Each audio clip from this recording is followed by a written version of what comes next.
ചിലർ പറയും ഞാൻ ഭഗവതിയുടെ ഭക്തനല്ല, എനിക്ക് വിഷ്ണു രാമചന്ദ്രനെ മതി.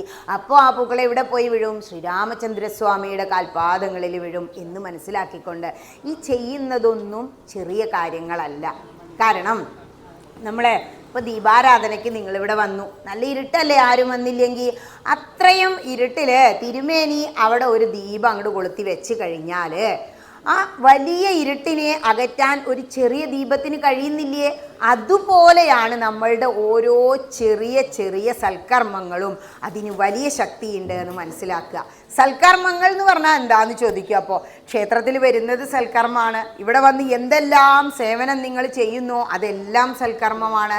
ഒരേ സമയം ധർമ്മത്തിനെ കുറിച്ച് ശ്രീരാമചന്ദ്രസ്വാമി പറയുമ്പോൾ ഹനുമാൻ ഇപ്പുറത്ത് നിന്ന് സേവനത്തെക്കുറിച്ച്, കറകളഞ്ഞ ഭക്തിയെക്കുറിച്ച് പറയാം. ഇനി അപ്പുറത്തേക്ക് നോക്കിക്കഴിഞ്ഞാലോ അവിടെ ആരാ? ദുർഗാദേവിയായിരിക്കുന്നത്. ദുർഗയുടെ പ്രത്യേകത എന്താ? ദുർഗാണി താരയതി ഇതി ദുർഗ. ദുർഗാണി പറഞ്ഞാൽ ഈ ദുർഘടങ്ങളെല്ലാം തരണം ചെയ്യാൻ നമ്മളെ സഹായിക്കുന്നവളാണ് ദുർഗ.